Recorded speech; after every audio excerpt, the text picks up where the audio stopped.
Well, it's a huge pleasure to see you again, George. We worked together for a while when we worked at UBS.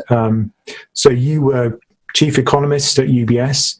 You're the author of Uprising, which is how emerging markets would shape or shake the world economy. You're always in the FT. It's always a great pleasure when I see you in the FT. You're often on the BBC, Bloomberg, CNBC, and you're also a Glastonbury fan. I am indeed, yeah. One of my indulgences. But really, you are one of the world experts on China, which is why I thought it would be great to have a little bit of a chat about how China is evolving and in particular how investors should be seeing China at the moment, because we've had a red-hot EM rally, emerging market rally, over the last few years. Maybe you could talk a little bit about the topics in your recent FT article. So it's a particularly interesting time to look at these things because the China Communist Party's 19th Congress began on the 18th of October. It goes on for a week. And it's a very scripted and stage-managed affair. I mean, the preparation goes on for about a year. And I mentioned that just because the significance from an economic point of view is that China has carefully stage managed the economy, if you want to put it like that, so that everything would look just so in the last several months leading up to the Congress. So the economy has been growing just as the government would want it to have grown at about, the official numbers actually been coming in at around 6.8, 6.9% year over year. The renminbi has been stable, if anything, a little bit stronger over the last year. Chinese interest rates had gone up a little bit during the course of the first half of this year as part of a big financial crackdown on some of the more egregious forms of risk-taking and financial malpractice. So it all looks pretty good from an external point of view. And so the piece that I wrote really for the FT in the Market Insights column was really about how investors should think about the Congress and about what happens next. So we can go on to some of these issues. But it's interesting, isn't it? At the moment, the MSCI has actually incorporated China, or it's going to do that in 2018, as part of its MSCI index. And as more people buy these trackers, indirectly, they're going to be buying a slice of China. So it really matters to everybody who owns a pension or has any kind of investment which is passively tracking global markets, particularly emerging markets. Very much so. Is that right? Yes, because the capitalization of China's market is now probably the second to the United States. And so whether, as you say, whether investors are aware of it or not, they will be owning China if they are in tracker funds. And it is expected to pull in a large amount of money as a consequence of inclusion in the MSCI index. So I think the market capitalization of China is now something like 10 trillion. Yes, it is. Yeah. So one, it matters. Two, obviously, it then begs the question: do people know what they're buying? I mean, and I think for most retail investors, the answer is probably not. Obviously, the institutional investors who are doing the transactions do know more, and they see and interview companies regularly. But I think people still have to be a little bit aware, obviously, because the Chinese stock market is not like many other Western markets, for example, with which we're familiar. So we don't have the same sort of transparency in China. There has been, there was a rout in the Chinese stock market in 2015, 2016, which called forth trillions of yuan worth of government intervention and stock buying programs and IPO suspensions and a whole panoply of support measures, which the Chinese authorities had recourse to, because although they profess a commitment to introducing more market-oriented innovations and freedoms for prices in the economy, they don't really like the consequences in many respects. So we have a sort of a strange situation in China where the market does exist, but it's a sort of a caged phenomenon within a kind of a state-directed system, which, if anything, the current leadership under Xi Jinping is actually moving further away from openness and liberalization and more towards emphasis of state and party control. If I could just mention one other thing, one of the, which is interesting, I think, from an investment point of view, because it has very strong implications for governance and for reporting and so on.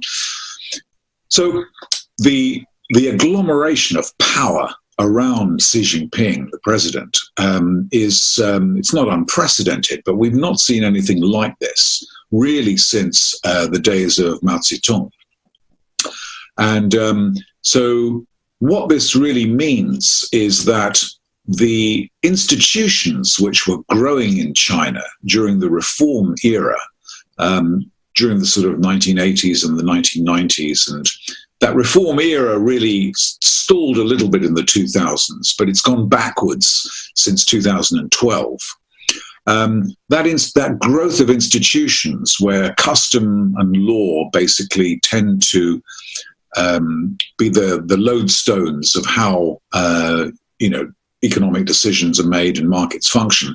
That institutionalization is threatened now, I think, by this almost dictatorial accumulation of power by Xi Jinping and by the transfer of power from technocrats and government ministries to party organizations, committees, and cells, not just in SOEs and state-owned enterprises, but in private companies as well. In fact, just a couple of weeks ago, actually in the beginning of October, it was revealed that the government was planning to take stakes, small stakes, at least to start with, in some private companies like Baidu and Tencent and parts of the Alibaba empire. And the reason for that, George, is that so that they can acquire power over the decisions of the company? So that they can actually have a say on the board, as it were, in terms of decision making. So politics, which for many years has been something of a tailwind in China in terms of economic development and infrastructure and decision making and the wow factor. When a lot of people visit China and go to Beijing, Shanghai, and big cities, politics is becoming a bit of a headwind now because of the growing role of the party and of political interference and political intervention over the course of the economy and of what companies do and can do and are allowed to do. So this is another reason why investors need to be a little bit wary about what they're getting exposed to because of the political intrusion, of the regulatory intrusion, not just from outside the company, which is something that we're all accustomed to, in the UK, US, and Europe and so on, but regulatory intrusion from inside the company as a consequence of the growth of the influence of the party. And there's also the question of succession, because if power has been centralized around Mr. Xi, then the question is who's going to follow? There will be a problem when it comes time for him to leave. Yeah, and this is a problem which all authoritarian regimes and governments have, is the problem of succession. So since the 1990s, the Chinese have kind of moved to resolve this by having age limits, at which most senior politicians, except for the president himself, have to step down from office, and by having or following a sort of procedures and norms which lead to the nomination of potential successors at this stage, like where we are today, in the odd-numbered congresses. So we're just going through the 19th Congress. The new leaders would normally be elevated or chosen to sit on the Politburo Standing Committee, which is the most senior sort of cabinet level authority in China. And we kind of know who the next generation of leaders would be. We will see when this Congress is finished whether that both of those criteria, the age limit and the nomination of new leaders, whether that is pursued, because there is speculation, and we can only say that it is speculation at this stage, that the age limit may not be respected. In other words, one or two very senior officials may stay on regardless of having breached the 68-year-old age limit. And also that it's possible, many people think that it's possible at least, that Xi Jinping has designs on staying in office beyond 2022. So potentially, a few things are up in the air at the moment, but they haven't been for 2 or 3 decades. Okay. And do you think as now that China's going to become part of the MSCI index, whether that will actually drive corporate governance reform, or do you think the politics will trump any kind of market reforms? So people will have different views about this. I mean, there's a very compelling narrative, which is that having spent the first 5 years cementing and building control over the party, the army, and the internal security apparatus, that President Xi Jinping will now turn his attention to the economy and to finance and to show his true colors as a reformer and a liberalizer. I think, compelling though that narrative is, I think it's most unlikely. Certainly it would seem more unlikely in view of the long speech that he gave at the introduction to the 19th Congress this week. So I wouldn't hold my breath, to be honest, for governance. I think that's, I mean, there's no question that there will be policy changes, there will be shifts in regulations affecting state enterprises and private companies. State enterprises, they certainly want to turn into national champions.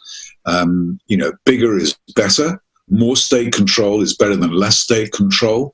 Efficiency is not something that they shun necessarily, but I think we shouldn't be under any illusion, really, that politics is the number one driver of what will happen to state enterprises and also to the role of the private sector in the Chinese economy.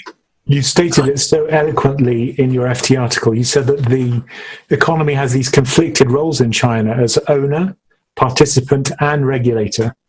So that's going to be a problem, presumably, over the long term, if investors are looking for earnings growth. Yes, I think, that is a phenomenon which I don't really see being addressed or on the agenda. And it's something to which international organizations such as the IMF, for example, when they review, China's progress and rate of change and so on, have drawn attention to the fact that the state, the party state, does have these conflicted roles. So it is the owner of industries and assets in the economy. It is a participant in the economy, and it is the regulator. And these normally, well, at least in Western kind of thinking, we think it's better to separate these functions and to have a governance system that is basically ruled by the rule of law and an independent judiciary and open and transparent regulations administered by independent institutions and so on and so forth. At least in theory, that's what we think we're buying when we're active in markets. There's no pretense in China that it's like that at all, or is ever going to be like that. Which is not to say that the Chinese don't have, a large body of law. There are certainly, there is a bankruptcy code of sorts. There is, there are very sophisticated rules and regulations which are administered by courts that don't always rule, in favor of the government. And a lot of foreign companies obviously have expressed concerns about this, but sometimes they do get favourable rulings. But it's not the kind of system that we are familiar with. And I don't think China, makes any bones about the fact that they have no intention of adopting our kind of, value systems when it comes to government and governance. In fact, au contraire, I think they're making a virtue of the fact that they are experimenting with what they're currently talking about this week, which is, socialism with Chinese characteristics for a new era. And that may become embodied with Xi Jinping's name in the constitution. So this is totally different. I don't think it comes as any surprise to anybody that it is different. But the idea that it might change and that China will become a more liberal and open economy, I think we need a cold shower if that's what we still think. And it's amazing. If you look at the number of billionaires in China, I think it's more than the US. So $596 billionaires in China, according to the Hurun 2015 rich list, and only 540 in the US. And if you look at things like the Gini coefficient, which measures income disparity, it's very high in China, higher than the US, higher than the UK. It is. And in fact, the Chinese government itself actually stopped publishing the Gini coefficient a few years ago. Its own calculation. And I think the last official calculation there was I think the value was something like 46 or 47. So for the benefit of people that are looking in, the Gini coefficient is a measure of income inequality that's valued between 0 and 1. You could imagine that at 0, there's perfect distribution of income amongst everybody. And at 1, only one person, narrow group, handful of people own all the wealth. So that's the kind of scale. So typically in Western countries, for example, although income inequality has risen over the last kind of 10, 20 years, it typically is, somewhere between 30, 35, 30, 40, something like that. In China, unofficial estimates done by actually universities, not just in China, but also not just in the US, but also in China, suggest that it may be about 48 to 52, something like that. So you have quite high, relatively speaking, income inequality. And this inequality is manifest mostly not just within urban areas between the very rich and normal citizens, but particularly between urban and rural areas. Now that is something that matters a lot to China, and it matters to President Xi Jinping actually, because one of his big pitches is reduction of poverty, and at least on paper they want to, or the government wants to build out further the social safety net, so healthcare, education, access to welfare and so on, pensions. But it's a big task, right? Because there's a lot of people, the risk of stating the obvious. Rural population is still about 700, a little bit over 700 million people. There's a big program that they want to aspire to of urbanization, which is not as easy as it sounds, because it's a moot point whether urbanization leads to faster growth and higher welfare or the other way around. I think the question of who pays is always an issue, not just in Western countries, but for China. So who will pay for the expansion of the social security system? There's a lot of resistance amongst local and provincial governments, which is where a lot of the powers and provision of welfare and social security lie. A lot of resistance because they spend a lot of money, but they don't have a lot of independent revenue.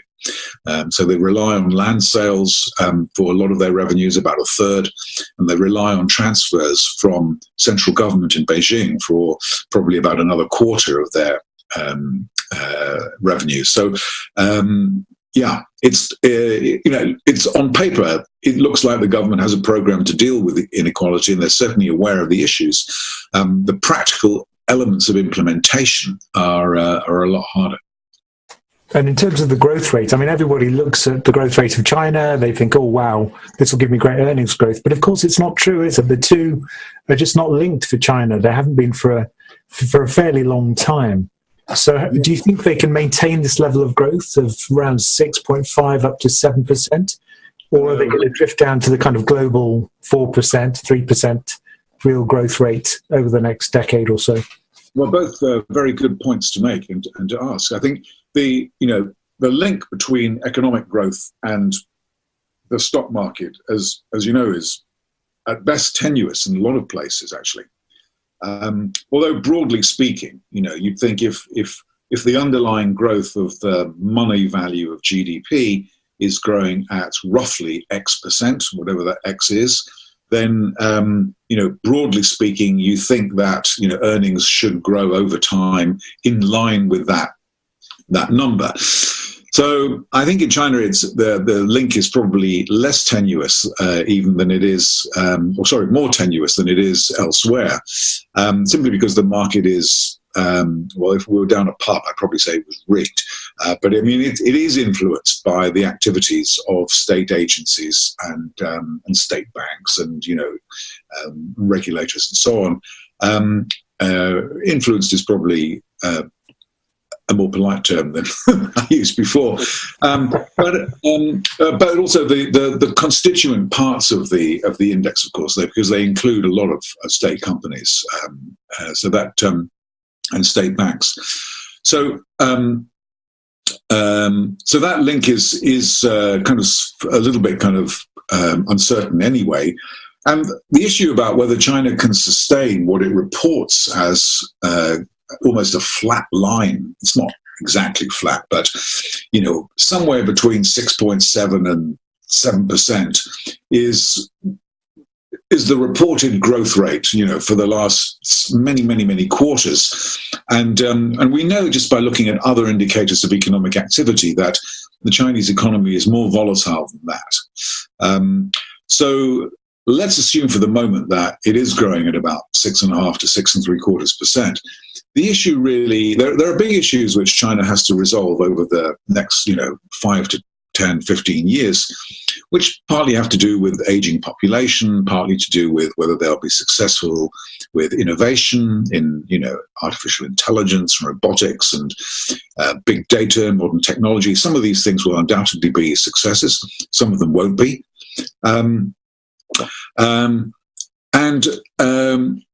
So these things will be issues that China will have to resolve over the medium term. The most immediate issue, though, that I think that the government has to kind of turn its attention to is debt. And I think everybody knows that China has a debt problem, but we don't really know how big the problem is or when, if at all, we'll get closure.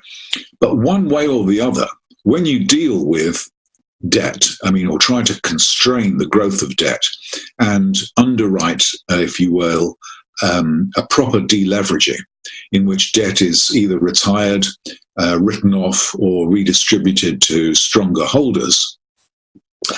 Inevitably, there's no painless way of doing this. And the upshot is that when a proper deleveraging really begins, there will be a material decline in China's growth rate.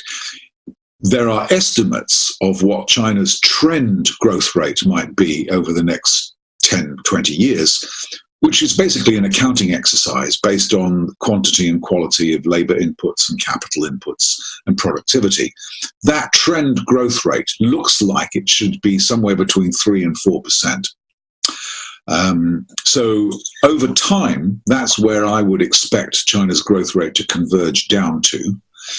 It might get there sooner or even below that if there is a material attempt to deal with a debt problem, because there always is, and debt has to be paid for, and the costs of incurring bad debts have to be distributed between consumers or companies or the government. So I believe in 2007, 2008, there was an economist who highlighted the problems with the US leverage. Oh yeah, it was you. Well, there were a few of us, to be honest. So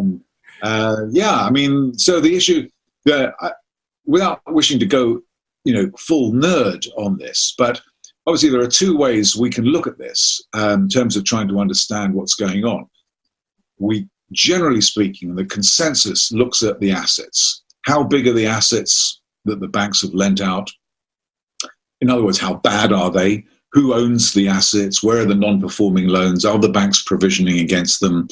And, how long will it be before we reach the point where if, say, residential property prices fall, that suddenly the assets don't look so good anymore and NPLs start to rise? This is really, really difficult, even in a Western banking system, but in a state-owned banking system, for the most part, the accounting regulations, the recognition of NPLs, the evergreening of loans. I mean, these things can go on for quite some time. So we should say NPLs, non-performing loans. So you lend out money, the loan goes bad, and that percentage of bad loans is a measure of credit stress, I guess. Yes, exactly. So these things can be fudged, and they can be kind of deferred into the future. We don't really know, particularly where the banking system is predominantly state-owned. So I don't really worry a lot that, we're going to have a Lehman's type of situation in China, because I think no big banks, none of the big five banks will be allowed to fail.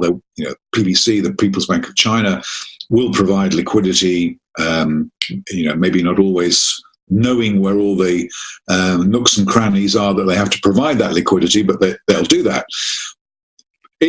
So from the asset point of view, I think we can say that over the next 5 years or so, probably we will see more stress.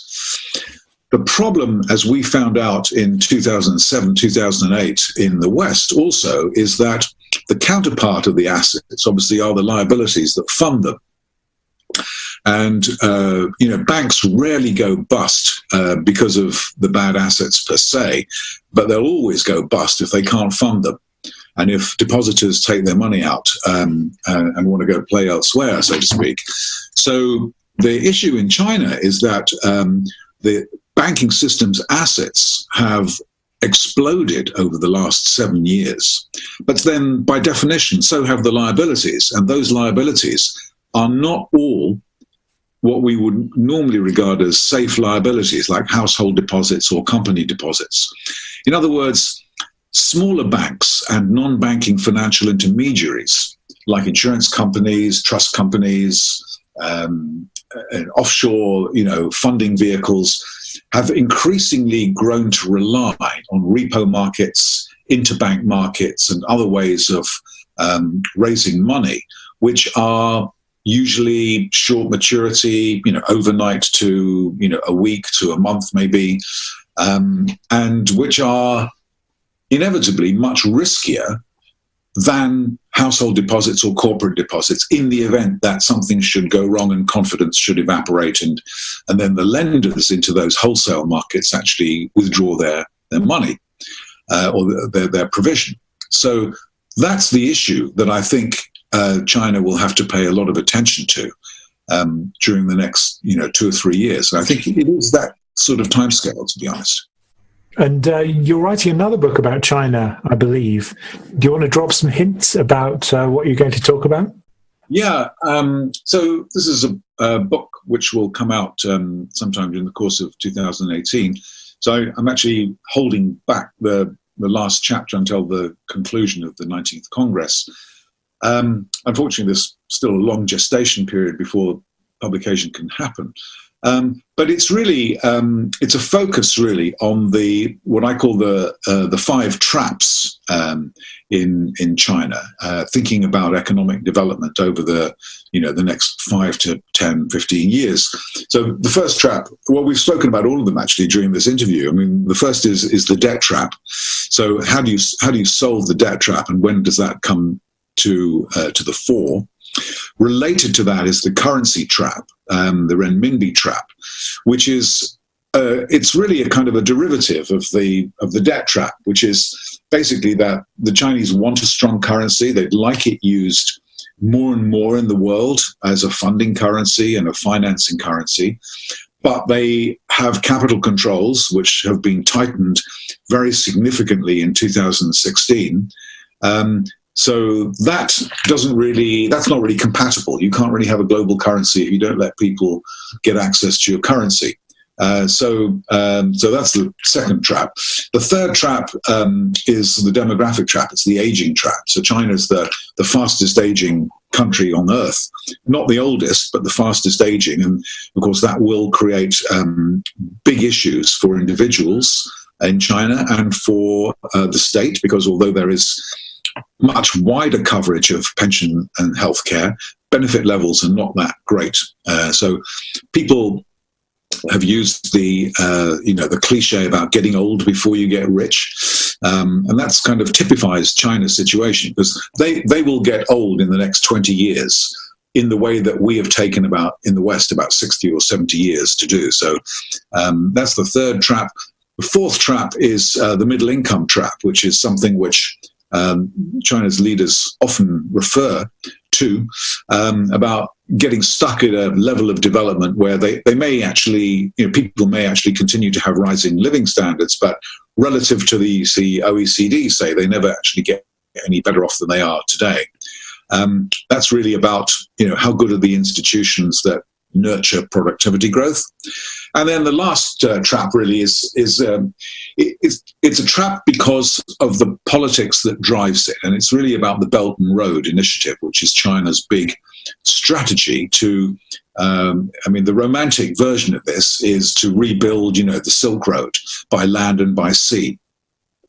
But in effect, it's a grand statement of foreign policy by Xi Jinping to leave China's footprint in Eurasia by doing partly direct investment deals, but mostly by doing financing of infrastructure in Central Asia, the Middle East, Europe, and so on, including high-speed rail and, roads, ports, and so on and so forth.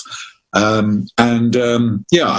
the idea is, can China build out this kind of Belt and Road in a way that makes commercial sense, partly given its kind of history of doing infrastructure at home, but also because of the political direction. And a lot of people who will probably always remain anonymous, in state companies, for example, who are in the kind of the cutting edge of this or the leading edge of this initiative, admit that a lot of the programs and structures that they're involved with don't make commercial sense.